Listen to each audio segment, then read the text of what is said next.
খেয়ে মারবেন না ইনশাআল্লাহ। রিজিক আছে, খাবো ইনশাআল্লাহ, কিন্তু হয়তো বা অভাব হবে, টাকা পয়সা একটু কম হতে পারে, অন্যের 10 তলা ফ্ল্যাট হবে, আমার হবে না, ঠিক আছে, অন্যের এত বিঘা বিঘা জমি আমার হয়তো হবে না, কিন্তু ইনশাআল্লাহ তাআলা এই যে দুনিয়ার মুসাফিরের জীবনটা, এটা মুসাফিরের জীবন না, মুসাফিরের জীবনটা কেটেই যাবে ইনশাআল্লাহ। কাটবে না? যে কোনো ভাবে কেটে তো যাবেই ইনশাআল্লাহ।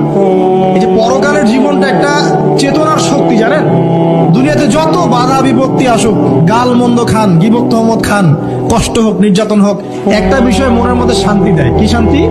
যে এই দুনিয়ার জীবনটা তো আর চিরস্থায়ী নয়, এটা তো আর সারা জীবন থাকবে না। ইনশাআল্লাহ এই অবস্থা আস্তে আস্তে পরিবর্তন হয়ে যাবে। ফাইন্না মাআল উসরি ইউসরা, পরকালে ইনশাআল্লাহ পাবো, দুনিয়াতে না পেলে কি হয়েছে, পরকালে পাবো ইনশাআল্লাহ। যুবক ভাই, এসব জেনা ছেড়ে দেন, আল্লাহ রাব্বুল আলামিন আপনার জন্য হুর রেখেছেন জান্নাত, ইনশাআল্লাহ পাবেন ইনশাআল্লাহ।